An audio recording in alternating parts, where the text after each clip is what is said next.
कहा जाता है कि किसी भी वेरिएबल को वैल्यू देना, किसी भी वेरिएबल को वैल्यू देना, इसे कहा जाता है वो वाले ऑपरेटर जो किसी भी वेरिएबल को वैल्यूज देते हैं उनको असाइनमेंट ऑपरेटर कहा जाता है। मुख्तलिफ किस्में असाइनमेंट ऑपरेटर की जो अभी आपके सामने आ जाएंगे। देखें, मैं एक वेरिएबल डिक्लेयर करता हूं इंट फर्स्ट नंबर, या हम कर लेते हैं इंट x इक्वल टू 10। ठीक हो गया। अब यहाँ पे s को मैं किसके जरिए, किस ऑपरेटर के जरिए वैल्यू दे रहा हूं, इक्वल के साइन से। ठीक, ये वाला इक्वल का साइन क्या कहलाएगा, असाइनमेंट ऑपरेटर। क्या कहलाएगा, assignment operator. Int y equal to 5, मैंने y को किससे वैल्यू दे, इक्वल के साइन से, ये क्या कहलाएगा, असाइनमेंट ऑपरेटर कहलाएगा।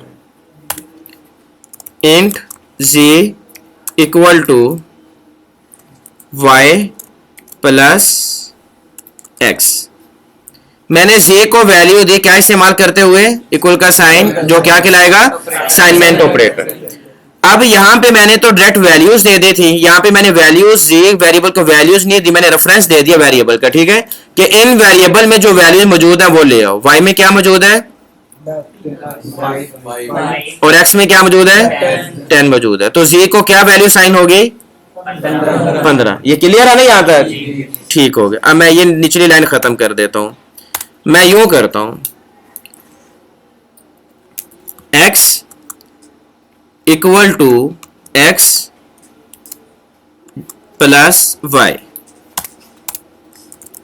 साउट x। अब यहां पे x को क्या वैल्यू साइन हुई है, 15 हुई है। क्या हुई है, 15। मैंने किया क्या है, मैंने दोबारा x वेरिएबल जो ऊपर मैं उसे डिक्लेयर कर चुका और वहां पे इनिशियलाइज भी कर वैल्यू दे चुका हूं। इस वेरिएबल को दोबारा मैंने कॉल की, यहां पे दोबारा कॉल कर ली, और मैंने कहा कि s को तुम वैल्यू दे दो। कौन सी वैल्यू देनी है, s में जो वैल्यू मौजूद है वो भी उठा लो, और जो y में मौजूद है वो भी उठा लो। दोनों को आपस में क्या करो, प्लस करो। जो जवाब आए वो आप x को असाइन कर दो वेरिएबल को। अब आप यहाँ पे इसका प्रिंट ले लें, जवाब क्या आना चाहिए, 15।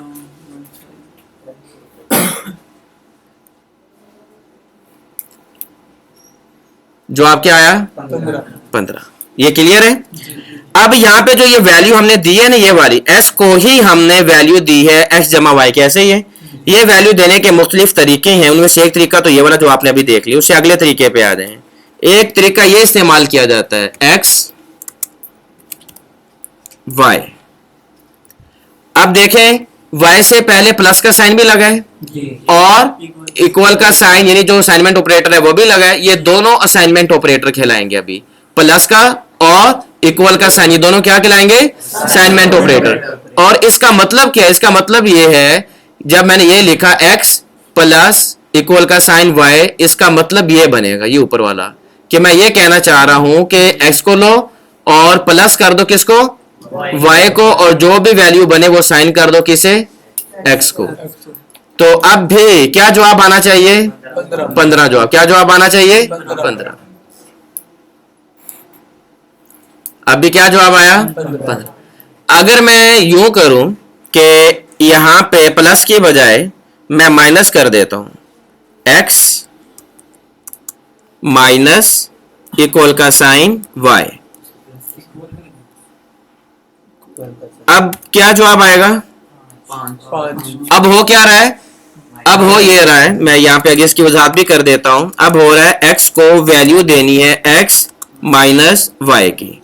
ठीक है, अगर असाइनमेंट ऑपरेटर से पहले आप माइनस लगा दें तो उससे पहले वाला जो वेरिएबल होगा उसके वैल्यू को उठाएगा, y की वैल्यू को उठाएगा, दोनों को माइनस करके इसी वैल्यू, इसी वेरिएबल में स्टोर कर देगा। बिल्कुल ये वाला काम हो रहा है, ये वाला x माइनस y वाला। लेकिन हम यहाँ पे दोबारा s को नहीं ले रहे। मैंने यहाँ पे s कहीं पे लिखा है नहीं, बस सिर्फ एक दफा मैं किसकी वैल्यू चेंज करने लगा हूं, x वेरिएबल की वैल्यू चेंज करने लगा हूं। आगे मैंने उस हवाले से कुछ लिखा नहीं है कि भाई तुमने y में s की वैल्यू को जमा करना नहीं। यहीं से वो पता चल रहा है कि भाई मैंने किसकी वैल्यू को माइनस करना है, s की वैल्यू लेनी है, y की लेनी है, माइनस करके जो भी जवाब आएगा वो किसको दे देना है, s को दे देना है। उससे आगे आ जाए, ये तीसरा असाइनमेंट ऑपरेटर पढ़ते हैं, बल्कि चौथा असाइनमेंट ऑपरेटर है। पहला ये वाला है सिंपल इक्वल का साइन, दूसरा यहां पे हमने इस्तेमाल किया था प्लस वाला, मैं उसे भी लिख देता हूँ, ये प्लस वाला साइन था। तीसरा हम यही वाला दोबारा ले लेते हैं, और यहां पे हमने कौन सा इस्तेमाल किया था, माइनस वाला। अब हम करेंगे मल्टीप्लाई वाला, x मल्टीप्लाई इक्वल का साइन y। अब इसका मतलब क्या होगा, इसका मतलब होगा कि x वेरिएबल लो और उससे क्या करो, x की वैल्यू लो, उससे मल्टीप्लाई करो किससे, y से। s की वैल्यू लेगा 10, y की वैल्यू लेगा 5, दोनों को मल्टीप्लाई किया, कितना जवाब आ गया 50, और वो 50 किसको साइन कर देगा, x को साइन कर देगा। जवाब क्या आना चाहिए 50। जवाब कितना आ गया 50।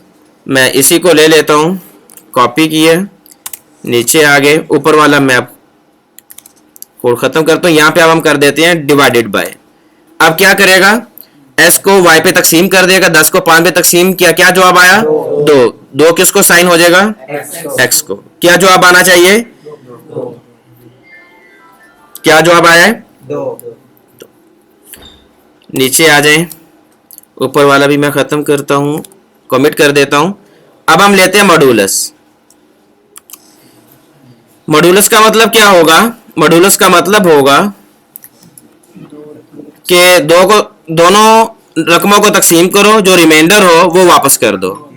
10 को 5 पे तकसीम किया, रिमाइंडर क्या आएगा 0। जवाब क्या आना चाहिए 0। जवाब क्या है 0। अगर मैं यहां पे 10 की वैल्यू बदल के 14 कर दूं, अब जवाब क्या आना चाहिए, अब क्या जवाब आया 4।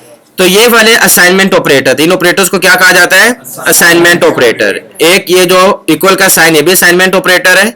हम अब यहां पे आ जाते हैं, असाइनमेंट ऑपरेटर इक्वल का साइन, उसके बाद प्लस इक्वल का साइन, उसके बाद माइनस इक्वल का साइन, उसके बाद मल्टीप्लाई इक्वल का साइन, उसके बाद डिवाइडेड बाय इक्वल का साइन, उसके बाद मॉड्यूलस और इक्वल का साइन। कितने ऑपरेटर हो गए, 1 2 3 4 5, और वही जो अरिथमेटिक थे वही सारे के सारे यहाँ पे भी आ रहे हैं, सिर्फ ये वाला नहीं आ रहा था वहां पे अरिथमेटिक में।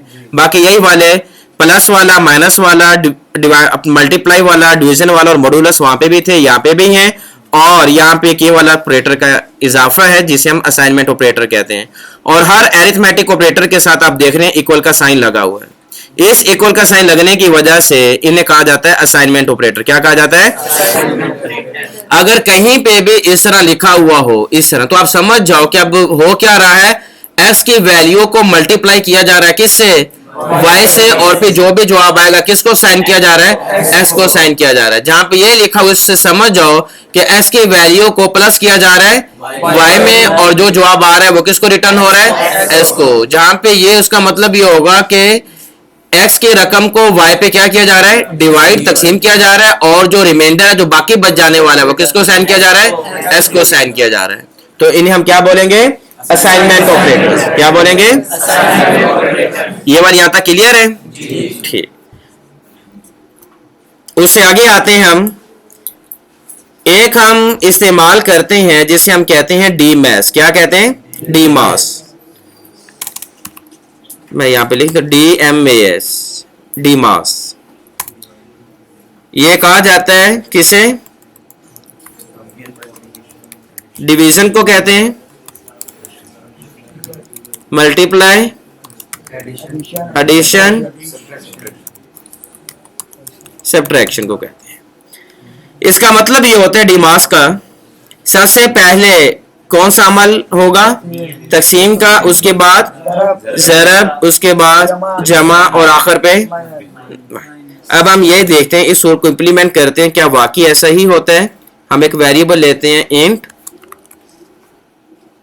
रिजल्ट के नाम से ले लेते हैं, इक्वल टू, मैं यहां पे लिखता हूं 40 मल्टीप्लाई बाय 2 प्लस 10 माइनस कर देते हैं हम 30 डिवाइडेड बाय 5। ये अगर इस तरह मुख्तलिफ एरिथमेटिक ऑपरेटर आप इस्तेमाल करें तो उनमें से कौन सा पहले इंप्लीमेंट होगा, एग्जीक्यूट होगा, कौन सा दूसरे नंबर पे होगा, कौन सा तीसरे नंबर पे, कौन सा चौथे नंबर पे। तो ये रूल है जिसे DMAS कहा जाता है। सबसे पहले क्या होगी?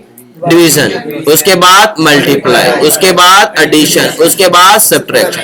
सबसे पहले नंबर पे क्या होनी है? डिवीजन होनी है। लिहाजा हम यहाँ पे ले आते हैं नीचे, डिवीजन हुई, 30 को 5 पे तकसीम किया, क्या जवाब आया? 6।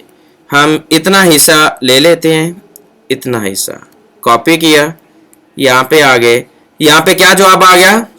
6। इसको मैं खत्म करके 6 लिख दूं? ठीक हो गया ना यहाँ तक? ठीक हो गया। डिवीजन के बाद अगला मरला क्या आएगा? मल्टीप्लाई का। ठीक है, मल्टीप्लाई अब किसका किसके साथ मल्टीप्लाई होगा? जी 6 का 40 के साथ, 6 का 40 के साथ होगा या 40 का 2 के साथ होगा? 40 का 2 के साथ, क्योंकि इन दोनों के दरमियान भी मल्टीप्लाई है ना। हम 6 के साथ तो कर नहीं सकते, 6 के साथ कौन सा तो लगा हुआ है? माइनस का। 10 के साथ नहीं कर सकते, कौन सी सिंबल लगी है? अरिथमेटिक ऑपरेटर प्लस का। इसके साथ कौन सा लगा हुआ है? मल्टीप्लाई का। ठीक है, तो इनका आपस में मल्टीप्लाई हो जाएगा, ये वाला। समझ में आ रहा है? इनका आपस में मल्टीप्लाई नहीं कर सकते क्योंकि ये मल्टीप्लाई है और ये प्लस है, इधर को नहीं, हम इस साइड पे जाएंगे। ठीक हो गया। 40 को 2 से मल्टीप्लाई किया, कितना जवाब आ गया? 80।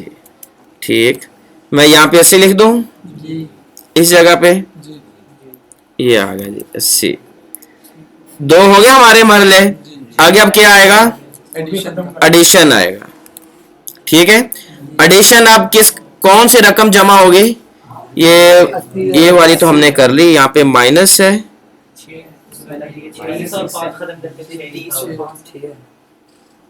6, यहाँ पे 5 कैसे आ गया? अच्छा, यहाँ पे 6 ही आना चाहिए, ऐसे ही 30 भी नहीं आना चाहिए, यहाँ पे 10 आना चाहिए, 10 पहले से ही है। अच्छा, ये वैसे ही ऊपर से वो आ गया था। ठीक, अब ठीक हो गया? ठीक हो गया। अच्छी सी कोई कॉपी करना चाहिए था। ये हमारा मल्टीप्लाई भी हो गया। अब क्या होगा? एडिशन। ठीक है, ये दो रकम आपस में क्या हो जाएंगी? जमा हो जाएंगी। 80 में 10 जमा हुए, कितना आ गया? 90 हो गया। फिर 90 में से 6 माइनस होंगे, 84 आ गए। तो इसका आंसर क्या आना चाहिए? 84 आना चाहिए। अब हम प्रिंट एक्स की बजाय यहाँ पे हम प्रिंट रिजल्ट करते हैं। किसी का कोई इख्तलाफ है तो बताएं, क्या आया कि वाकई यही आना चाहिए? कितना हमने आंसर बनाया इसका? 84। यहाँ पे आगे लिख देते हैं 84, यही आंसर आना चाहिए या कुछ और है? यही बनता है। चलें चला के देखते हैं कि वाकई यही बनता है कि नहीं बनता। क्या आंसर आया? 84। यहाँ पे हमारा क्या आंसर आ रहा है? तो अगर मुख्तलिफ मिकदारों के दरमियान, मुख्तलिफ आदाद के दरमियान मुख्तलिफ एरिथमेटिक ऑपरेटर इस्तेमाल किए गए हैं तो सबसे पहला कौन सा एग्जीक्यूट होगा, बाद में कौन सा होगा? वो ये वाला जो हमारा DMAS का है ना, ये फार्मूला हम काम अप्लाई करते हैं। सबसे पहले नंबर पे क्या करवाते हैं? डिवीजन, उसके बाद मल्टीप्लाई, उसके बाद एडिशन, उसके बाद सब्ट्रैक्शन। आज हमने असाइनमेंट ऑपरेटर्स देखे हैं और नंबर 2 पे एरिथमेटिक ऑपरेटर से रिलेटेड ही एक वजाहत थी DMAS की, वो भी हमने देख ली है। क्लास यहाँ पे ख़त्म करते हैं।